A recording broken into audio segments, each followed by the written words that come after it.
I tested out all of the new high-end hair care launches so that you don't have to. Let's jump into my review. Living Proof launched a clarifying shampoo called the Clarifying Detox Shampoo. This is supposed to be a gentle clarifying shampoo that deeply cleanses the hair.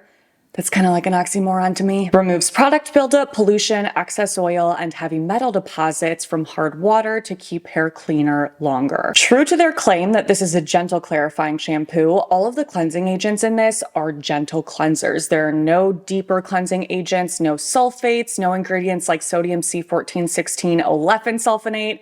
That's always a mouthful. I have shared this with you guys before, but that's an ingredient that I will commonly find in newly launched clarifying shampoos that also claim to be gentle or sulfate free, because technically it's not a sulfate, but it is a deep cleansing agent. So that is like how I think brands kind of work around that to be able to make those kinds of marketing claims. I actually mentioned that on Instagram as well when I was reviewing a different product, and Alex from Educated Mess, who is a cosmetic chemist, left a comment on that video saying that that ingredient, sodium C1416 olefin sulfonate, has saved her in so many projects where she wasn't allowed to use sulfate. So I was like, I knew it, I had a feeling. But there's nothing like that in this shampoo. So I was definitely very skeptical when looking at the ingredients list. Obviously, you have to try a product to know how it's going to work for you, but I was like, how can this be considered clarifying if everything is gentle? Aside from that, this contains charcoal powder, chelating agents, and what they call a magnetic polymer. But there are no ingredients like that in this shampoo to deeply cleanse the hair. So I definitely was starting to feel skeptical when looking into the ingredients for this shampoo. Of course, you have to actually test a product to know how it's going to work for you, but I was like, how can we consider this to be deep cleansing if there are no deep cleansing agents and everything is super gentle? This does contain charcoal powder, which is an abrasive that is also an absorbent, so that's something that can help to absorb oils. It's definitely used in a lot of oily skin / oily scalp products, so that's something that can be helpful for sure. Outside of that, when it comes to removing heavy metal deposits from hard water, this contains chelating agents and what Living Proof calls a magnetic polymer. Initially, I thought that was some sort of marketing claim that Living Proof came up with to make this sound super impressive and like it uses really advanced technology, but I guess magnetic polymers actually exist. All right, I'm gonna try my best to show you guys kind of like an up-close view of what each product looks like. I should finish talking before I start doing that. I want you to get a feel for the texture, but I'm gonna try my best not to waste any products. So let's see how this goes. Okay, so as you can see here, this is gray from the charcoal powder. And while it's not something that's completely clear, I definitely wouldn't say it's something that's particularly creamy or milky or like an extra conditioning shampoo. When you get this worked up into a lather, it still does feel relatively thin. What I really love about this shampoo is how clean yet soft and shiny it seems to make my hair look and feel. But not shiny in a greasy sense. I do have an oily scalp, so that is definitely a no-go for me. The shine is more so just from my hair being refreshed and really nicely cleansed. So I do really love that about it, but at the same time, I don't think this is as deeply cleansing from an oily scalp perspective as some of my other favorite clarifying shampoos. Like compared to those other shampoos, I don't feel that this is preventing my scalp from getting oily more quickly, but again, I do think that it does an amazing job on the lengths of my hair. So if you have a normal to dry scalp, I feel like you would really love this because it's not going to be overly stripping in the sense that it's really designed to remove heavy oil buildup, but it will make your scalp and hair feel super nice and refreshed. Let's move on to the new K18 conditioner. They did in fact launch a conditioner. This is called the Damage Shield Protective Conditioner. At first, I was like, oh my gosh, see, here's like finally the public proof that we can in fact use conditioner after the K18 treatment, even though we already know that to be the case because the brand has directly confirmed it to myself and so many people in the comments on their videos. They've never outwardly said that in their marketing or on their website, at least I don't think they have, which has just led to continued confusion over whether or not you should actually be conditioning your hair after using that treatment. So when I saw that they launched this, I was like, well, there you go. There's the proof that we can in fact condition after using it, because they wouldn't have launched a conditioner if you can't. But joke's on me, because I guess they market this as something that you should be using on a different day than your treatment, like on alternating days, which I just don't really understand. I don't know why you would tell all of these people in your comments and tell influencers who are reaching out that you can do one thing, but still like never actually address that publicly on your website so that it's there confirmed for everybody. Anyway, this is supposed to be a nourishing protective conditioner that helps shield hair from daily damage to help maintain hair health and improve smoothness and shine. They say it's engineered to weightlessly soften and detangle, while the K18 peptide helps to replenish hair during washing. Something that I was really bummed to see K18 kind of jump in on for the launch of this product is silicone-free and wax-free marketing. On their website, they have a list of questions for this conditioner, and one of those questions is, will the K18 conditioner weigh hair down? They say, no, the K18 conditioner will not weigh hair down. This highly concentrated, lightweight gel formula softens, smooths, and detangles without film-forming silicones or waxes that can build up over time. How many times do we have to have this conversation? First of all, I think the fact that they threw waxes into that sentence is just so annoying because that just perpetuates this myth that has been perpetuated for a really long time, which is that affordable hair care products are filled with waxes. And that is just not true. It's not true. Look at the back of an ingredients list for a drugstore hair care product. You're not going to see a bunch of waxes on the label. So I don't love that, but I also don't love the fact that they specifically say that this is formulated without film-forming silicones. I have an entire video talking about the benefits of silicones. I'll list it in my description box below if you haven't seen it yet and you're newer to my channel. But if you are not new, you know that silicones are incredibly beneficial for our hair, and the way that they are able to provide our hair with benefits is by forming a film around it. I also find it bizarre that brands continue to address the fact that their products are silicone free when they're talking about their products not weighing your hair down. Because a lot of silicones are used not only for all of the benefits that they provide our hair in terms of protection and conditioning, but also because of the fact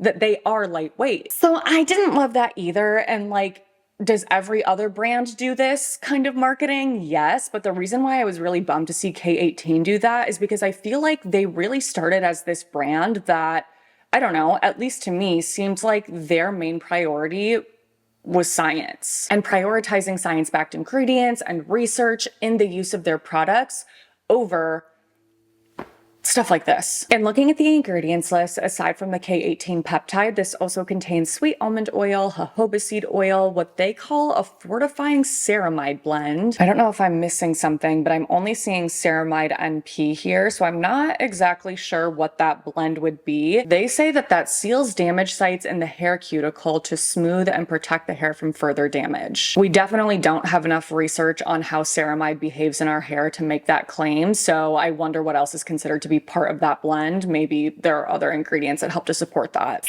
So, I don't mean to like go in super hard on them. You guys know I obviously love the K18 mask. I'm a big fan of their shampoos. I think just because of that and because of what I thought this brand was, I'm just like, I'm kind of bummed. But anyway, nonetheless, I had to test out the product, so I will show you guys the conditioner.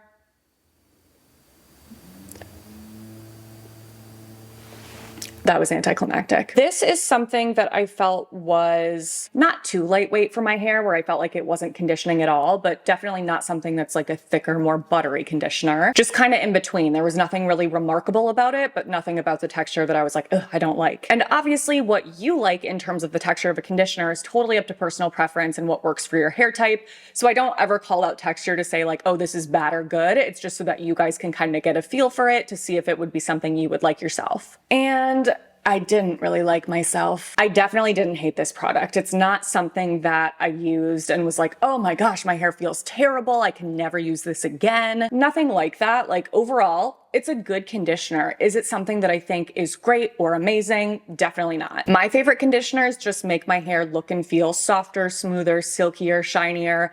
I just wasn't getting that from this conditioner. And for a brand that has products that I really love and is not cheap, that was definitely a bummer. So even though I don't hate this and I don't think that this is a horrible product, I also don't personally think that it's worth $36. I think that you could find a conditioner at the drugstore that's a fraction of the cost that'll give you much better results. Let's move on to the launch that I was probably the most excited about in this entire video. It is the Redken Acidic Color Gloss launch. This hair care range is supposed to have acidic pH formulas, be a salon professional hair care system that seals the cuticle and delivers intense molecular level shine. I was so excited to try this. I had very high hopes for it because I'm sure a lot of you guys already know that the Redken acidic bonding range is one of my all-time favorites. So I was like, ooh, if this is gonna be like that, but just for super shiny hair, I'm in. The key set of ingredients that Redken uses in all of these products is soybean oil, arginine, serene, and glutamic acid. And then there are different ingredient highlights that vary across each product, which I will mention when we talk about them. The main cleansing agent in this shampoo is in fact sodium C1416 olefin sulfonate, so I was excited to see that, hoping that this would give me an effective cleanse. This also contains citric acid, salicylic acid, and amodimethicone. So overall, I was looking at this ingredients list like,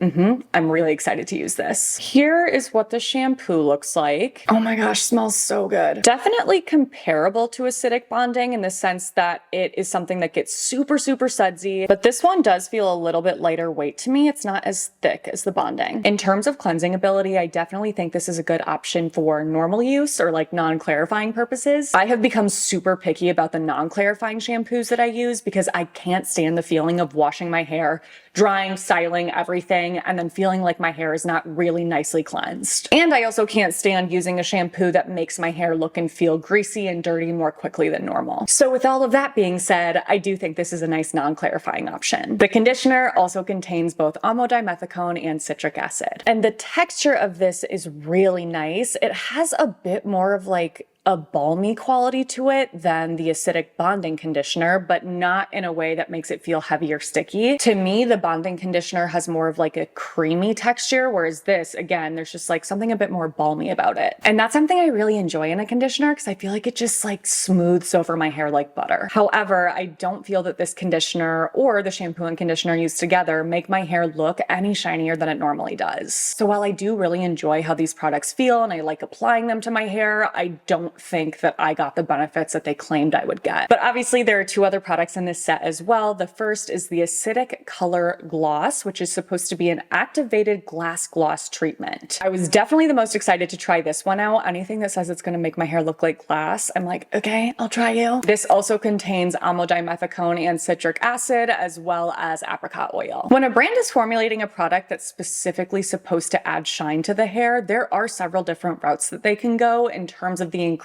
that they're using to offer those benefits. So I was curious to see what Redken's approach would be for this, and it turns out it is through the use of hydrogen peroxide. That is the third ingredient on this label, and it's something that I knew vaguely was a hair lightening agent, but I didn't really know much else about it. I'm definitely not an expert on coloring, so I looked into it further, and it's considered to be a bleaching agent that removes the natural pigment of your hair, which is something that obviously is not beneficial for your hair. This does contain a lot of conditioning ingredients as well. So outside of that set that I talked about that's in all of these products, this also has amodimethicone, apricot oil, and citric acid. I obviously didn't formulate this product, so I don't have that expert understanding of how much hydrogen peroxide was used and if the use of that is offset by all of these other ingredients. That's not something I could know. But what I do know is this did not make my hair look shinier. If anything, I actually think that this made the ends of my hair look a little bit frizzier, a little bit less smooth and sealed. So unfortunately, this was a fail for me, not something I'd recommend based on that experience. I think that there are so many other products out there that can give you amazing shine,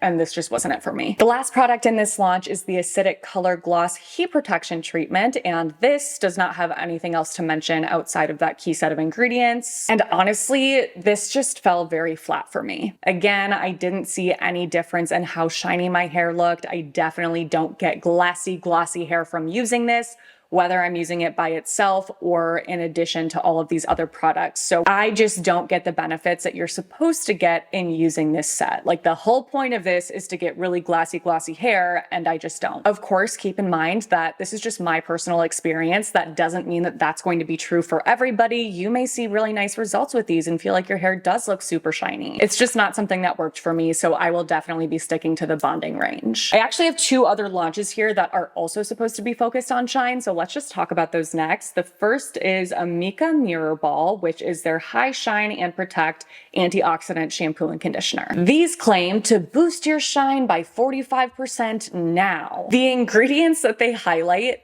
that are supposed to do that are so bizarre to me. Red wine and raspberry leaf extract. They say that those are going to get rid of pollutants. Grape leaf extract being derived from red vine leaves, which is supposed to be reviving, known to combat damage. I just don't feel like that's true. Magnolia and ginger root extract, which are supposed to help to dial up the shine and hair viability. Not sure what they mean by that. With natural antioxidants and photoprotective molecules. And then sea buckthorn oil, which they use in all of their products. I always find it really interesting when brands choose to dive heavily into this focus on plant extracts for our hair. I feel like the research is just unbelievably limited. Like when it comes to our hair especially. I think that there's more research on certain ingredients like this for our skin, but for our hair, I'm like, I don't know that you can really be saying these things. And listen, maybe they did some sort of independent testing to prove that these ingredients do in fact offer those benefits, but my hunch is that that's not the case based on other brands that I've seen making similar claims for completely different plant extracts. And I'm not trying to just come down hard on Amika, because Amika is definitely not the only brand that does this sort of thing. Regardless of whether or not plant extracts are being highlighted, this is something that I notice with just about every hair care launch ever these days. Brands will highlight these key ingredients, saying that those ingredients are the reason why your hair is going to look a certain way after using their products, when in reality, it's most likely something else. I forget which product I was just looking at that fell into a situation like this. Amodimethicone was like the second ingredient on the label, which you guys know I love that ingredient so much. But they were saying it was something else that was going to benefit your hair. And again, it was one of these things where it's like, there's been no proof of that, but like amodimethicone is amazing. I don't know. I feel like brands they don't feel like they can say exactly what is offering those benefits because of the fact that so many people have demonized so many ingredients. Anyway, I'll get off my soapbox. The shampoo exclusively contains gentle cleansers, so nothing in this that is going to deeply cleanse the hair. And I would say that my experience with this was pretty average to maybe like below average. There's nothing about this that I actively disliked while using it. I just didn't love how this made my hair look and feel. Definitely one of those shampoos that makes my hair look greasy more quickly and just doesn't give me that amazing fresh, clean feel. Nothing particularly noteworthy for me to call out about the conditioner, aside from the fact that this does contain silicones. They do have some silicone-free lines. Shockingly, none of those have worked out for my hair, so I was like, please have silicones. It does. And this one does feel really nice. If you are familiar with the Cure conditioner and that whole line, I would say that this one is a bit lighter weight. The Cure is definitely thicker and has more of that balmy quality that I was talking about. But again, nothing I actively disliked while using this. I think it's nice. Is it a conditioner that I would agree offers high shine? Not for my hair. I did not notice any difference in how shiny my hair looked after using this both by itself and in combination with the shampoo. So similar to the Redken Shine Set, I don't feel like I got the benefits that they're claiming you'll get with these. And then aside from that, I would say that there just wasn't really anything super special about this set for my hair personally. I wasn't wowed by it. I didn't want to immediately use it again in my next wash. This is not something that I will keep in my collection because I don't feel like it does anything super special for me. It does smell good though. I love the smell of Amika products. So again, not my fave, but I love, love, love their range called The Cure, so I will stick to that from them. The last Shine product is OUAI's new hair gloss. This is something I was so curious to try.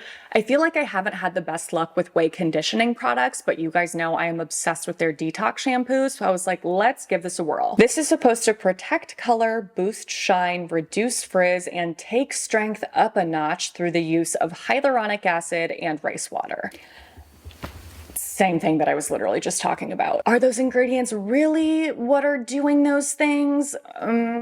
This is another one of those products that is just stuffed with plant extracts and like, for why? So rice bran extract, rice water extract, rosemary leaf extract, sunflower extract. We've got some probiotic ingredients. Of course, the hyaluronic acid. Like I see an ingredient list like this and I'm like, ooh, must be for our face. Our hair just could not be more different from our skin and the way that it responds to ingredients and the needs that it has. They are such different things. I don't understand why brands have jumped on this train of pushing these trendy skincare ingredients for our hair. Our scalp is one thing, but for the lengths of our hair, which this product is for, because it's a gloss and a conditioning treatment, it just doesn't make sense to me. I don't know why I was expecting this to be like kind of micellar watery or like, you know, like a clear shine type gloss treatment. That's what I had in my head for some reason. So I was very thrown off when I first tried it because it's not at all. It's just a conditioner. Hold on. You guys know how I feel about the smell of OUAI hair care. God. To use this, you're supposed to first clean your hair, then remove excess water and separate your hair into 2-inch sections. They recommend applying a pea-sized amount to each section from mid-lengths to ends, comb through, chill out for 5 minutes, and rinse.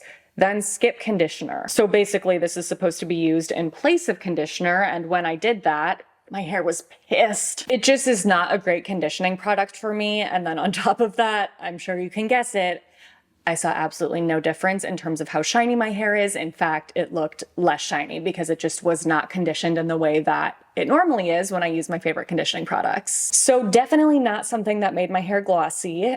And this is really tiny, like, hold on. Compared to the K18 conditioner, this has 6 fluid ounces, this has 8.5, not that big of a difference, but it is when you use it the way that they recommend using it, which is like on 2-inch sections of your hair. You would go through this really, really quickly. I just don't love it. But again, I love, love, love their detox shampoo. I love so many of their body care products. So as with like everything here, these are not bad brands. We're just having some flops. There's a theme in this video. Function of Beauty launched a pro line that is exclusively available in Sephora. I was so confused by that. Function of Beauty, I feel like I need to make just an entire deep dive on that video because it is the most bizarre brand to me at this point. The way that their brand has evolved from like an online only, take a quiz to figure out which set's best for your hair type, from that to launching in Target to now launching in Sephora with a pro line. I'm like, who are you? I did get a couple of their products in PR. So let me know if you would like me to do a deep dive on Function of Beauty and test out all of their pro products. But the one that I tried for this video is the Straight Hair Recovery Conditioner Mask. This conditioner mask, I don't think I've ever heard a brand call a mask a conditioner mask. Like, you really don't have to do that because masks just condition by nature of what they are. But okay. I feel like I'm being spicy in this video. This conditioner mask is supposed to boost shine and manageability for straight damaged hair. They say that their pro line is their most concentrated collection to date and specifically targets damaged hair. Okay, interesting. It's supposed to contain an adaptive bonding complex to repair mechanical, chemical, and heat damage, thus promoting stronger, more resilient hair over time. So the technology that they use to target damage is something that they're calling the adaptive F3 bonding complex, TMMC. What? I threw that into Google just to see if it was like some sort of manufacturer trademarked ingredient. I couldn't find anything outside of Function of Beauty. So who knows what the heck they mean by that? I can tell you my guess. Let's get into it. First, I have to give credit to Function of Beauty. I was not expecting to be impressed at all by what is actually in this product because I feel like historically they've been one of those brands that just throws a bunch of random plant extracts in their products and then uses those ingredients to promote their products. So I thought that was going to be the case here. And while they do still have plant extracts, they also have some great proven ingredients for our hair. Amodimethicone at the very top. Love it. Hemisqualane, watermelon seed oil, castor oil, olive oil, citric acid, and itaconic acid, which is what I think is playing into this adaptive F3 bonding complex, TMMC. You may or may not remember this. You probably won't remember, let's be honest, why would you? I remember this though from my last drugstore hair care favorites and fails video. I was reviewing the new Not Your Mother's bonding line in that video, and that is where I discovered itaconic acid as a key ingredient in bond repair products. So Not Your Mother's also used itaconic acid in combination with 2 other ingredients, arginine and panthenol, that when used together as like a trio are supposed to be what offers this damage repair, hair strengthening. Obviously, as with literally everything in hair care, very limited research available, but that is what the manufacturer claims. And so when I saw itaconic acid, I was like, I think I know what's going on here. And then I did in fact find that both arginine and panthenol are in this as well. So that might be. But then outside of that, we have the amodimethicone and a lot of those nice oils to condition and soften our hair. This is very, very thick. Oh, quite balmy. but not quite as thick as the Amika The Cure mask, if I'm thinking about it. That is still the thickest deep conditioning mask that I own. Thickest, I think? Well, no, I have tried ones that are thicker, but not in a pleasant way. That's the thickest one that I have tried that I actually also love, like before it becomes too thick to where it's gross. So I do really enjoy the texture of this. And the smell, like smelling it here in the tub, it smells good. Really similar to OUAI, like there's definitely rose happening here, but something about this fragrance is so much more intense for me when used on my hair than any of the OUAI products. Like this, immediately when I was done using it, I was like, oh no. Oh no. Too much, too potent, headache inducing. I don't know. So because of that, I'm turned off by this product. I don't want to reach for it again because it was just so overpowering for me. But you might not have that same experience. Let me know in the comments below if you have tried this or any of their other products, what you think about the fragrance. Because again, like it smells good. It just was like right over the edge to where I was like, oh my God, my head hurts. But other than that, I actually do think that this is a nice mask. I like the way it feels. I like how it made my hair feel. Is it my absolute favorite mask I've ever tried? No. Would this replace other hair masks that I own if it weren't for the smell? Still no. But I can appreciate the fact that this is more of like a legit launch from Function of Beauty, whereas their original, like the original way that they went about their brand, not as much. So yeah, let me know if you've tried Function of Beauty Pro. I'm really curious to hear your guys' thoughts. All right, last but not least for this video, we have the Oribe Serene Scalp Oil Control Shampoo. This is supposed to extend the time and I thought it said and severity between washes. No, and serenity between washes. Sure, Jan. In my dreams. It's supposed to be a purifying shampoo that gently cleanses using a blend of green marine algae and sugar-derived prebiotics to reduce and control oil while rebalancing the scalp's microbiome. So outside of cleansing, it claims to regulate excess oil, reduce and control sebum on the hair and scalp, prolong styles, and extend time between washing. Like those are big claims that I get really excited about. I feel like I've never seen a brand actually make all those claims about a shampoo, and those are all things that I'm looking for in a shampoo. So I was super excited to try this. I really love their Gold Lust line. There are a lot of products from Oribe that I love, even though it's pricey. I think that they are worth it to me. So I had high hopes. This ingredients list, oh my God, there's just so much going on here. Holy cow. No deep cleansing agents in this shampoo, and like nothing else really that sticks out to me as being particularly amazing for oil control, absorption, anything like that. Like with the Living Proof clarifying shampoo, while there were no deep cleansing agents, we had that charcoal powder, we had the chelators, those other ingredients that made the claims make more sense. This, I was like, huh. But this, I mean, they're saying that you're gonna get all of those benefits from the green marine algae, rose bay extract, what the heck is that? An amino acid and that prebiotic. And again, maybe they have insider information on these ingredients. Maybe they're chemists, know like some secret hack with rose bay extract and marine algae that regulates sebum production. Mother of God, there is nothing that smells better than Oribe shampoo. This shampoo is almost completely clear, definitely lightweight, lathers well. It's not one of those shampoos that is milky or extra creamy. And as with all Oribe shampoos, I really love using it. Not only is the smell just like a 1000 out of 10, but I love how they feel in my hair. I love how they lather. I don't know, they all feel really great. But this does absolutely nothing for my oily scalp. It does not make my hair look less oily between washes. It doesn't extend time between washes for me. In fact, I feel like my hair gets greasy more quickly after I use this. I don't get anything that they are selling. I feel like this has turned into all of the new hair care launches that I hate video. That was not my intention. And again, these are not products that I think are so horrible and you need to avoid at all costs. I am not somebody that is out to cancel products or cancel brands.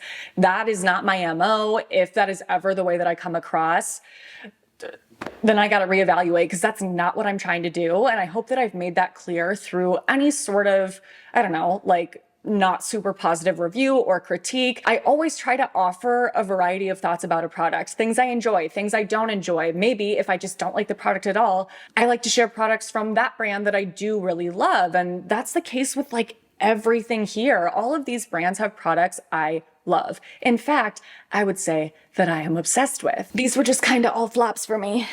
So I hope that you guys appreciated my brutal, probably honesty in this video. I just never want anyone to spend money on something that they're not going to absolutely love because of me. And while I totally understand that we all have different preferences, we have different hair types and needs, we're not always going to love the same things, I would not sleep well at night if I gave these products glowing reviews knowing that I didn't have a glowing experience. So let me know your thoughts in the comments of this video. Have you tried any of these products? How did they work out for you? If you did love something that I talked about, please let us know, because again, we all are going to have different experiences. If you are interested in watching any videos where I talk about hair products that I am obsessed with, I'll list some in the description box below. I do have a storefront link in my description box of all of my videos that has my current favorite hair products and just all beauty products. So that's available to you. If after watching this, you're like, okay, but so then what do you actually like? Because there's a lot that I love, of course. So that is it for today's video. If you did enjoy this and would like to see more from me, and you want to see more videos like this where I am reviewing new high-end hair care launches, let me know by not only leaving that in the comments, but also giving this a thumbs up, subscribing if you haven't already, clicking on that notification bell, and sending my channel to a friend. Thank you so much for your support in doing those things. It truly means the world. Thank you for watching my videos. I love the freaking heck out of you guys. Make sure to stay tuned for my next one because that will be up in a few days. But until then, I hope you have a great few days.